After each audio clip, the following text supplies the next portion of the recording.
আসসালামু আলাইকুম। অন্য মঞ্চের আলাপচারিতায় আপনাদের সকলকে আমন্ত্রণ জানাচ্ছি। আমি এই বিষয়টি গতকাল থেকেই গত পরশুদিন যখন সাংবাদিক এই প্রশ্ন করেন, ওনার প্রথম প্রশ্নটি এটা ছিল। দ্বিতীয় আরো সম্পূরক 3টি প্রশ্ন ছিল, যেসবগুলো আমার মতে অপ্রাসঙ্গিক, কারণ তারেক জিয়া দেশে 17 বছর ওনার স্বেচ্ছা নির্বাসনের পর দেশে প্রত্যাবর্তনে জাতিসংঘের প্রতিক্রিয়া চাওয়ার কোনো মানে হয় না। সেই সাথে প্রাক্তন প্রধানমন্ত্রী খালেদা জিয়ার জন্য আমরা জানি যে জাতিসংঘ ইতিমধ্যেই তাদের প্রতিক্রিয়া জানিয়েছিল। অতএব মৌলিক যে প্রশ্নটা, যেটা হয়তো হাত থেকে সরে গেল, এই প্রশ্নটা করে অনেকটা আন্তর্জাতিক বিপাকে পড়ে গেছেন ডক্টর ইউনূস সরকার, আমি এভাবে বলি। কারণ প্রথমত আমাদের ব্যাখ্যা করতে হবে এই কারণে, আমি জানি তৌফিক মারুফ আপনি জানেন, আমি জানি, আমাদের শ্রোতা মন্ডলীর ম্যাক্সিমাম আমরা জানেন জাতিসংঘ মানে কি, কিন্তু তারপরেও এটা বলা খুব প্রয়োজন। জাতিসংঘের নিজস্ব কোনো এক্সিকিউটিভ পাওয়ার নেই। জাতিসংঘ মানেই হলো আমাদের, আপনারা ছোটকালে বা আমরা ছোটকালে যে ছোট ছোট ক্লাব তৈরি করেছিলাম, আমি উদাহরণ দিয়ে বলি, সরকার বাড়ির একজন নিতে হবে, মোল্লাবাড়ি থেকে আরেকজন নিতে হবে, প্রধান বাড়ি থেকে আরেকজন নিতে হবে, না হলে ওই ছোট ক্লাবটা চলতো না।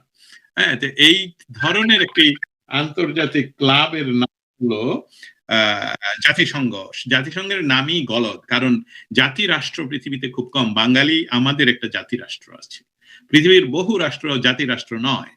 অতএব এখানে জাতিদের যদি রাষ্ট্রসংঘ বলা যেটা শুরু করেছিল, সেটা আমার মতো অনেকটা সঠিক, কিন্তু যখন আসছে জাতি, তাহলে বহু জাতির যেখানে বহু ধরনের জাতি রয়েছে, তাদের কিন্তু সেখানে রিপ্রেজেন্টেশন নাই। রাষ্ট্র না হলে রিপ্রেজেন্টেশন নাই। এটা শুরু করলাম এই কারণে বলার জন্য, শেখ হাসিনা সরকারের আমলে জাতিসংঘ খুব প্রোঅ্যাক্টিভলি কাজ করেছে। যেমন তারা নিজেরই একটা আন্তর্জাতিক অর্গান, যাদের এক্সিকিউট করার বিভিন্ন মাধ্যম রয়েছে, যেটা বাংলাদেশকে হুমকি ধামকি যে আমরা জাতিসংঘ আমরা এই করবো, কিন্তু বাস্তবতা হলো জাতিসংঘ কোনো কিছু করতে পারে না যদি না তার মেম্বার রাষ্ট্র সেখানে রিকোয়েস্ট বা ইনফ্লুয়েন্স না করে। মেম্বার রাষ্ট্র যদি রিকোয়েস্ট না করে, তাহলে এ ধরনের কোনো কাজ জাতিসংঘ স্বপ্রণোদিত হয়ে করতে পারে না। বাংলাদেশে হিন্দু মারা যাবে, এই জন্য জাতিসংঘ কিন্তু তার বাহিনী সেখানে পাঠাতে পারবে না, কারণ জাতিসংঘ নিজে কিছু করতে পারে না। এখন প্রাসঙ্গিক এই কারণে যে প্রশ্ন আসতো, জাতিসংঘ বাংলাদেশে পর্যবেক্ষক পাঠাবে কিনা, জাতিসংঘ এটা পাঠাতে পারে না, এটা এর সময় পাঠানো সম্ভব না। মানে আমি বলবো আওয়ামী লীগ সরকারের নির্বাচনের সময়ও এটা সম্ভব না। কিন্তু তখন যদি পাঠিয়ে থাকেন, তাহলে বাংলাদেশের তৎকালীন সরকার এটা ইনিশিয়েটিভ নিয়েছিলেন যে আপনারা দয়া করে আসুন, এসে আমাদের নির্বাচন যে নিরপেক্ষ হচ্ছে সেটা আপনারা দেখে যান। এবং সেটা কোনো সময় স্পন্সার্ড নয়, কোন ধরনের অর্থনৈতিক অ্যাকোমোডেশন অথবা চার আপ্যায়ন কিছুই করা যাবে না, সেখানে চায়ের আপ্যায়ন নিশ্চিত। অতএব এই সরকার, আপনি প্রথমে বলেন এই সরকার চেষ্টা করেছিলেন নেওয়ার জন্য, আমার মনে হয় শেখ হাসিনা সরকার আসলে সবসময় চেষ্টা করেছেন না, ওনারা চেষ্টা করে নিয়েও গিয়েছেন, কিন্তু এই সরকার আসলে চায় না তো জাতিসংঘে সেখানে যাক। যদি চাই তো এখানে জাতিসংঘের যিনি কথা বললেন মুখপাত্র, তিনি বললেন যে আমরা নিজেরা তো পাঠাতে পারি না কোনো পর্যবেক্ষক, এটা জাতিসংঘের সাধারণ পরিষদ অথবা সিকিউরিটি কাউন্সিল, নিরাপত্তা পরিষদের দ্বারা আদেশপ্রাপ্ত হতে হবে। যদিও কথাটা সর্ববই সত্য, কিন্তু আগের বিষয়গুলো তো আপনারা সেটা ফলো করেননি। আপনারা জাতিসংঘ হিসাবে কখনোই বাংলাদেশে যাননি নির্বাচন পর্যবেক্ষণে। আপনারা নিজেরা বন্ধুত্বের খাতিরে এবং মেটিকুলাসলি ডিজাইনের অংশ হিসাবে আপনারা সেসবগুলোতে অংশগ্রহণ করেছেন।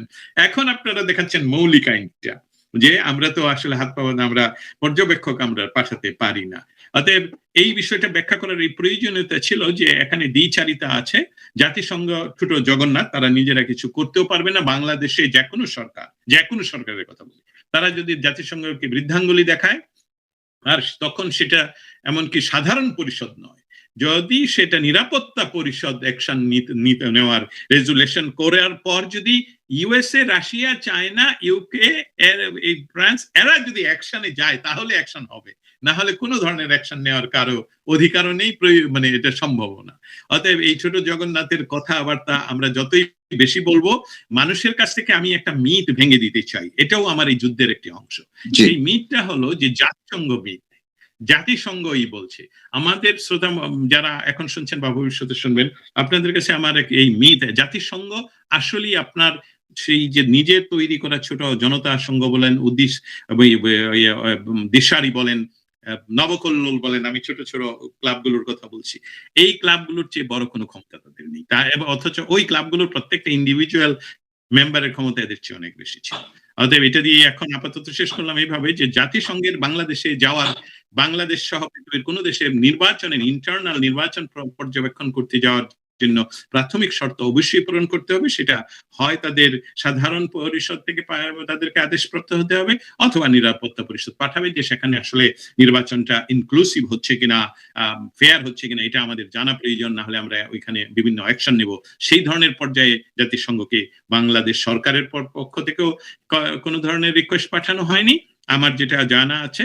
আর আরেকটা হলো যে যারা যে সকল বন্ধু রাষ্ট্র তারাও হয়তোবা রিকোয়েস্ট পাঠায়নি যে জাতিসংঘের এই বিষয়টা নিয়ে কোনো আলাপ করা প্রয়োজন। জি, অনেক ধন্যবাদ। আপনি খুব চমৎকার ভাবে জাতিসংঘের যে কাঠামো, সেই কাঠামোর স্বরূপ আপনি বললেন, চিত্রায়নটা করলেন যে আসলে এটি একটি ফোরাম বা অনেকগুলো রাষ্ট্রসংঘ হলেই এইটার নামটা যথাযথ হতো। তো এই জায়গাটিতে আমি আরেকটি আপনাকে সম্পর্কে একটি প্রশ্ন করতেই চাই। আমরা তো জানি বা ডক্টর ইউনূস মাঝে মধ্যে হাতটা উঁচিয়ে তো বলেছেন, এমন একটি ভাব যে ডক্টর ইউনূসের হাতের মুঠায় বিশ্বের সব বড় বড় রাষ্ট্রগুলো আছে, অর্থাৎ রাষ্ট্রপ্রধানরা তার কথায় তিনি যা বলবেন সেটি হয়, সবাই তার বন্ধু। এবং জাতিসংঘের মহাসচিবকে দেশে নিয়ে টুপি পরিয়ে ওই যে রোজা ইফতার করিয়ে আল্লাহ বিল্লাহ করায়ও নিয়ে আসলেন। এখন তাই রোহিঙ্গাদের সমাবেশ করালেন। জি, এখন তাহলে প্রশ্নটা হলো যে এই রাষ্ট্র, যেই রাষ্ট্রগুলো জাতিসংঘের মেম্বার, সেটা নিরাপত্তা পরিষদের হোক, সাধারণ পরিষদের হোক, তাহলে তারা ডক্টর ইউনূসের হাতের মুঠোয় থাকলে ডক্টর ইউনূস তাদেরকেও কোন রকম কোনো কাঠামোর মধ্যে নিয়ে আসতে পারলো না যে না তোমাদেরকে আসতেই হবে, আমার কথা তোমাদের শুনতেই হবে, আমার এত ক্ষমতা, সেটি কেন পারলেন না? তারা যদি তাদেরকে যদি ডক্টর ইউনূস রাজি করাতে পারতেন, তাইলে তো জাতিসংঘের সাধারণ পরিষদের ম্যান্ডেট এর অভাব হওয়ার কথা না। তাহলে ডক্টর ইউনূস কি তার এই ক্ষমতা খর্ব হয়ে গেল নাকি? কেন তিনি পারছেন না? আমি এই বিষয়টা যেভাবে বিশ্লেষণ করব সেটা খুবই সহজ হবে। বিশ্লেষণটা হলো, প্রথম হলো তো আমাদের বলছি কারণ শব্দটা তো এখন তো সবাই বাজে শব্দ ব্যবহার করে, এই শব্দটা চলে আসছিল, এই মালটা, সরি এই ওয়ার্ডটা আমি এই ব্যক্তিটা যে বিষয়টা ব্যবহার করে সেটা হলো ধুরন্ধর প্রক্রিয়া। ধুরন্ধর প্রক্রিয়াটা হলো যে মানুষকে দেখানো আর কি, এই যে থলি থেকে বের করে ম্যাজিকের মতন একটা দেখায়, আবার কালার চেঞ্জ করে ফেলে, আবার এই ম্যাজিকের কারণে দেখেন বাংলাদেশের প্রতিটি সরকার তাকে সহযোগিতা করেছে নিঃশর্তে, প্রতিটি সরকার।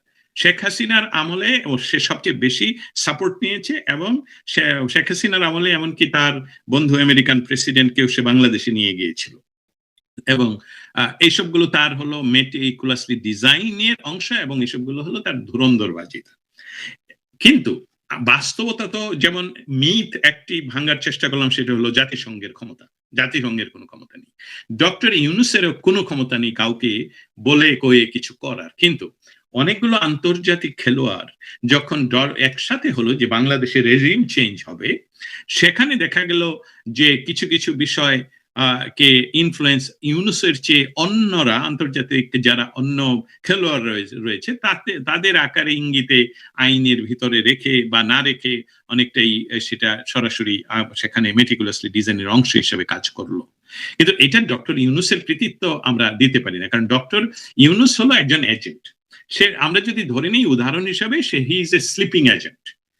সেই স্লিপিং এজেন্টকে জাগ্রত করা হলো যে সবকিছু রেডি, এখন তোমার গিয়ে শুধু ক্ষমতায় বসে এই জিনিসগুলো সাইন আপ করতে হবে, এইগুলো তোমার করতে হবে। হ্যাঁ, এইভাবেই আসলে ডক্টর ইউনূসকে, কারণ ডক্টর ইউনূসের মতন বহু এজেন্টরাই তৈরি থাকে। এই যে আপনি এখন উদাহরণ দিতে পারেন ভেনেজুয়েলার নোবেল প্রাইজের বিষয়টা উদাহরণ দিতে পারেন। সে সরাসরি তার দেশে বিদেশি বোর্ডকে আমন্ত্রণ জানাচ্ছে, তাহলে উনি নোবেল প্রাইজ পাবেন কিভাবে? তাহলে এই সকল সামগ্রিক বিষয়টা একত্রিত করলে ডক্টর ইউনূস একজন ভুয়া, এবং ডক্টর ইউনূস সবসময় এই ধূর্তামি, এই চালাকি উনি করে যাচ্ছেন। কিন্তু ধীরে ধীরে আজকে মানুষ সবাই জেনে গেছে যে আসলে তার কাছে কোনো ম্যাজিক নেই। তার যেহেতু কোনো ম্যাজিক নেই, তার যেহেতু সে সবসময় বাংলাদেশের স্বার্থের জন্য তার জন্মে কখনো কোনো কাজ করেনি। বাংলাদেশের স্বার্থ কিন্তু এই গ্রামীণ ব্যাংক নয়, বাংলাদেশের স্বার্থ কিন্তু এই গ্রামীণ টেলিফোন নয়। এরপর টাকা নিজেও পাচার করে, তার বিরাট একটা অংশীদার বিদেশিরা। অতএব সে বাংলাদেশের না, সে পশ্চিমাদের। আমরা যদি সেই ইংলিশ আমলের বা ব্রিটিশ আমলের কথায় চলে যাই, তাহলে এটা হলো ইস্ট ইন্ডিয়া কোম্পানির স্থানীয় চর, এইভাবে বলা যায়। সে তার সমস্ত কাজই হলো তাদের জন্য বাইরে। আমরা আমরা তো নির্লজ্জ ভাবে দেখতে পাচ্ছি যে রিসোর্সের জন্য কোনো আইন মানা হয় না পৃথিবীতে, কখনোই কোনো আইন মানা হয় না।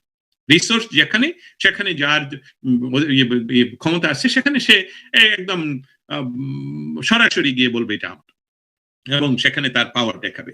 অতএব বাংলাদেশের সৌভাগ্য যে বাংলাদেশে এতগুলো নাই, মানে তেলের উপর ভর করা নয় এখনো পর্যন্ত, যতটুকু আমরা জানি। না হলে ডক্টর ইউনূস যেভাবে তাকে বসানো হয়েছিল, আজকে আমাদের গোলাম শাস্তি হতো, একদম গোলাম শাস্তি হতো, যদিও আমরা ইতিমধ্যে সেই পর্যায়ে চলে গেছি। অতএব ডক্টর ইউনূসকে জাতিসংঘ কি তার ইঙ্গিতে, জাতিসংঘ কি তার কথা শুনছে না? এটা কিন্তু আমি মনে করি না। সে জাতিসংঘকে তার তো প্রয়োজন নাই।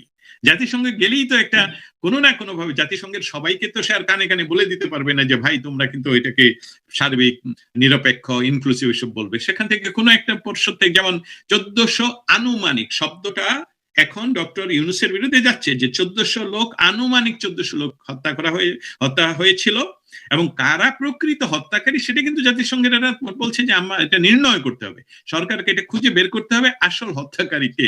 অতএব এই ধরনের রিস্ক নিতে সে রাজি নয়। অতএব জাতিসংঘে না যাক, অন্য কোনো পর্যবেক্ষক না আসুক, সেটাই তো তার মৌলিক চাহিদা হওয়া কথা। অতএব সংক্ষেপে হলো, ডক্টর ইউনূসের নিজস্ব কোনো ম্যাজিক নেই, তার এবং লজ্জাও নেই, এবং যেহেতু সে নির্লজ্জ এবং সে একজন মস্টার, সেই কারণেই উনি এই জাতিসংঘ সহ কাউকে ওইখানে সিরিয়াসলি আমন্ত্রণ জানাতে যদি চাইতো, তাহলে অবশ্যই সে সাধারণ পরিষদে আমাদের যে স্থায়ী প্রতিনিধি রয়েছে জাতিসংঘে, তার মাধ্যমে তুলে ধরতেন, যেটা শেখ হাসিনার সময়ে আমি দেখেছি যে জাতিসংঘের যারা স্থায়ী প্রতিনিধি, তারা প্রতিনিয়ত সাধারণ পরিষদে বাংলাদেশের ইলেকশনকে আন্তর্জাতিক স্বীকৃতির জন্য অনুরোধ করেছেন যে আপনারা আসুন, আপনারা দেখুন, আপনারা বিচার করুন, অথবা আপনারা বলুন যে কি হয়েছে। সেটা এই সময়ের নয়। অতএব ডক্টর ইউনূস নিজে চুরি করছেন।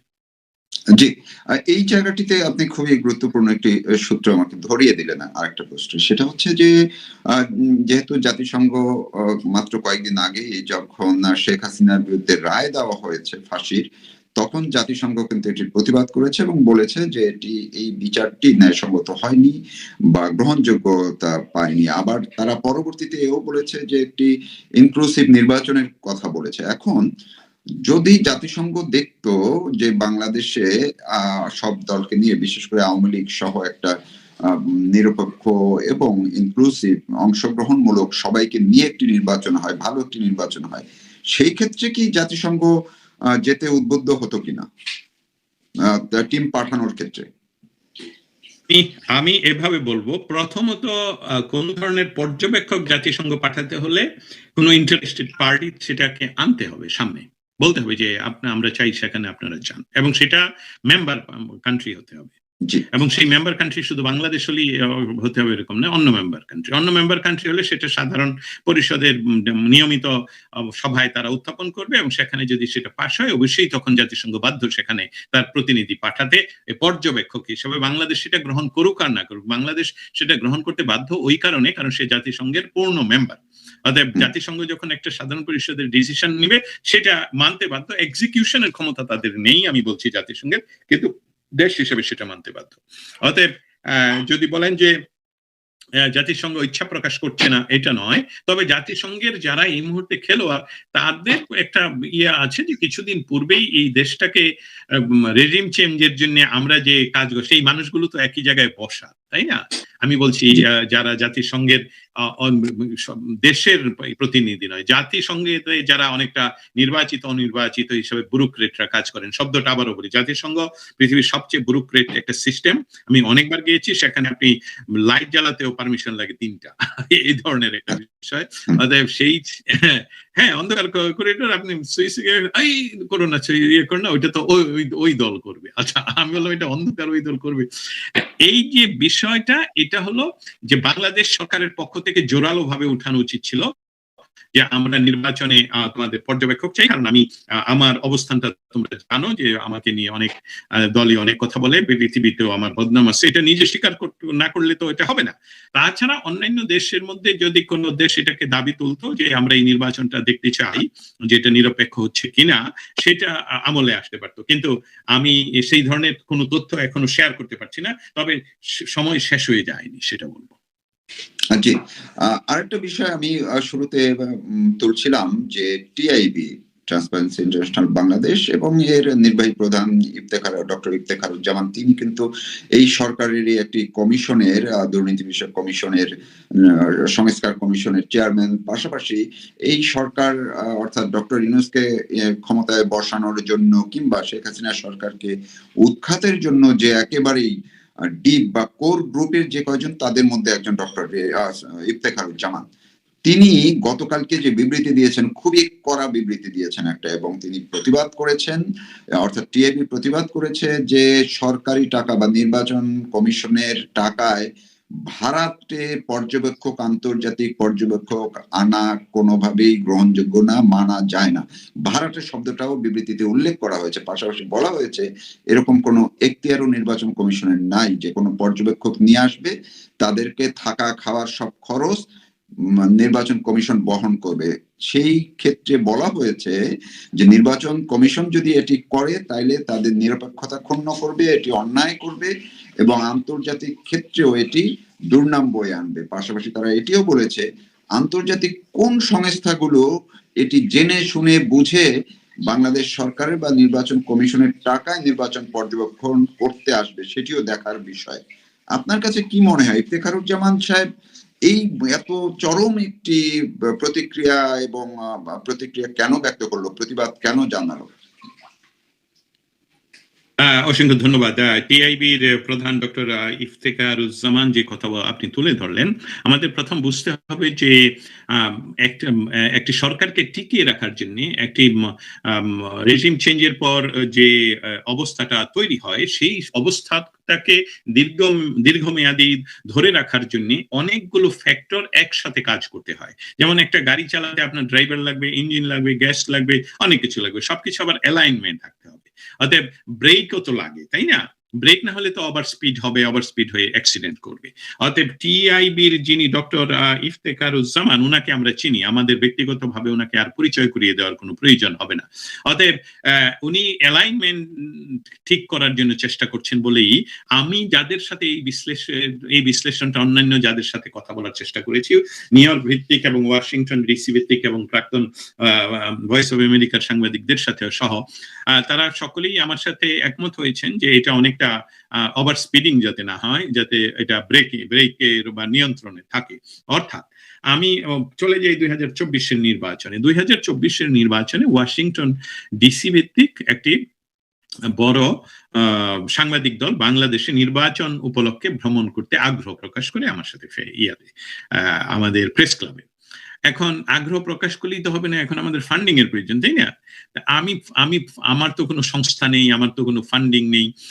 তারপর আমি ওদের সাথে, যারা আমরা আড্ডা মারছিলাম, ওদের সাথে আলাপ করছিলাম যে আচ্ছা, নির্বাচন কমিশনের সাথে যোগাযোগ করলে কেমন হয়, যে আমরা আসতে চাই সাংবাদিকরা। ওরা বললো যে এটা তো তাহলে আমরা গ্রহণই করতে পারবো না। সাংবাদিকরা বলছে যে এটা তো আমরা গ্রহণই করতে পারবো না, তাহলে এটা আমাদের নিরপেক্ষতা থাকবে না। আমাদের হয় নিজেদের টাকায় যেতে হবে, অথবা আমরা যে সকল সংস্থায় চাকরি করি তারা দিতে পারে, অথবা কোনো ইন্ডিপেন্ডেন্ট যারা এটা নিরপেক্ষভাবে দেখতে চায়, আমাদের অ্যানালাইসিস শুনতে চায়, তারা একদম বাইরে, এটা যাতে বাংলাদেশ সরকারের সাথে কোনো ধরনের সম্পৃক্ততা না থাকে। তাহলে এটা তো মাত্র 1 বছর আগের ঘটনা, 1 বছর 1.5 বছর আগের ঘটনার কথা বললাম।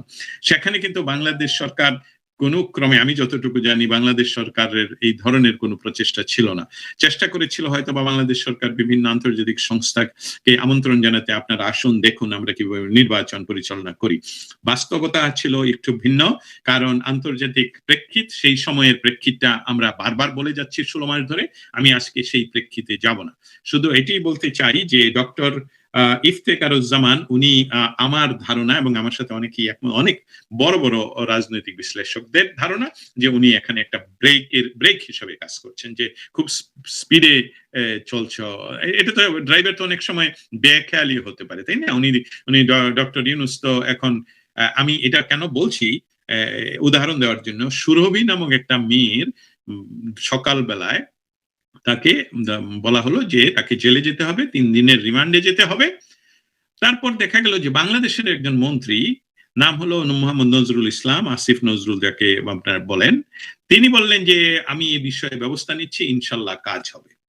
একজন মন্ত্রী বিচার ব্যবস্থাকে একদম তার নিয়ন্ত্রণে ফোন করলেন, ওর হয়ে গেল, তার বেল হয়ে গেল, যা সে বের হয়ে আসলো। তাহলে এটা তো আইনের শাসন নয়, মানে এটা কোনো ক্রমে কোনো কনস্টিটিউশনাল রেগুলেশন নাই, কোনো আইনের রেগুলেশন নাই, কোন ধরনের সিস্টেমের রেগুলেশন নাই দেশটাতে।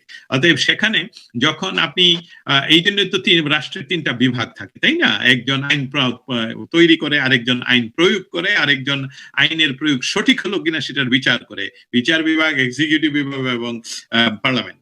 এইটা তো বাংলাদেশে একটা হজবরল না হরিলুটের একটা সিস্টেম তৈরি করেছে তারা, তাদের আবার লজ্জাও নেই।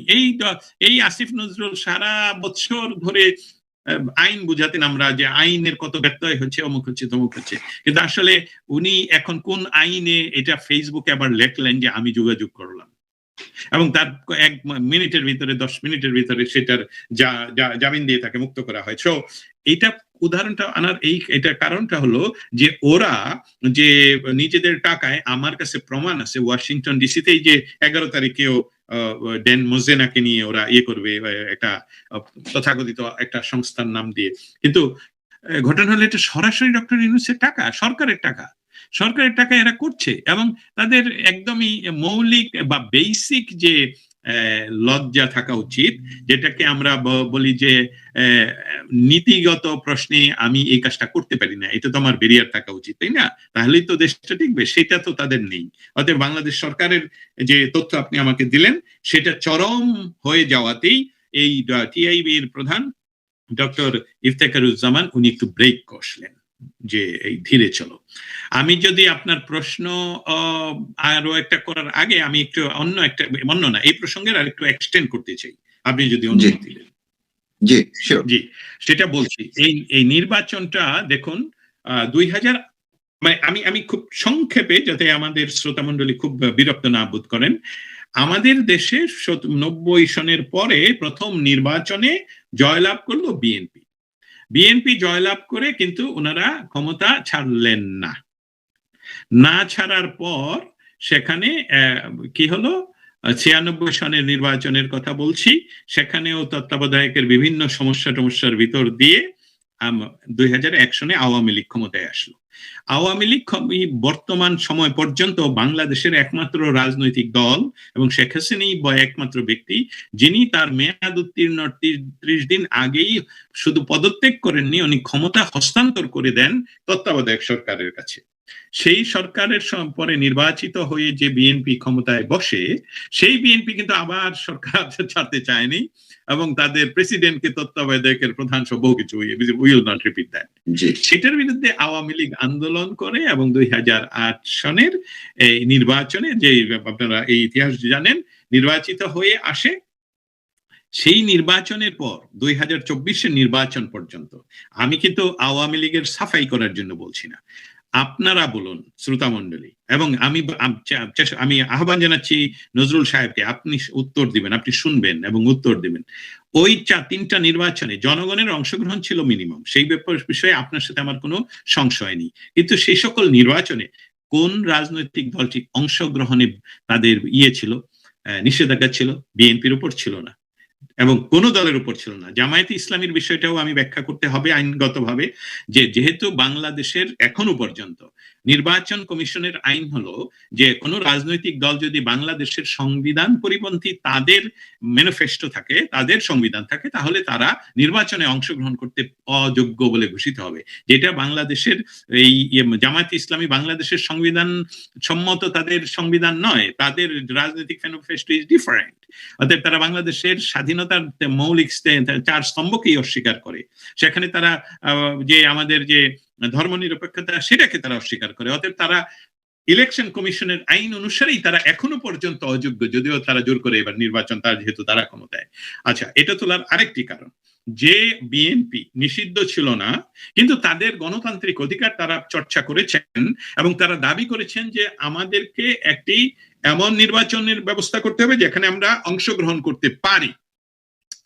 সেই নির্বাচনের অংশগ্রহণের ব্যবস্থা ওনারা নিজেরাই তৈরি করেছেন।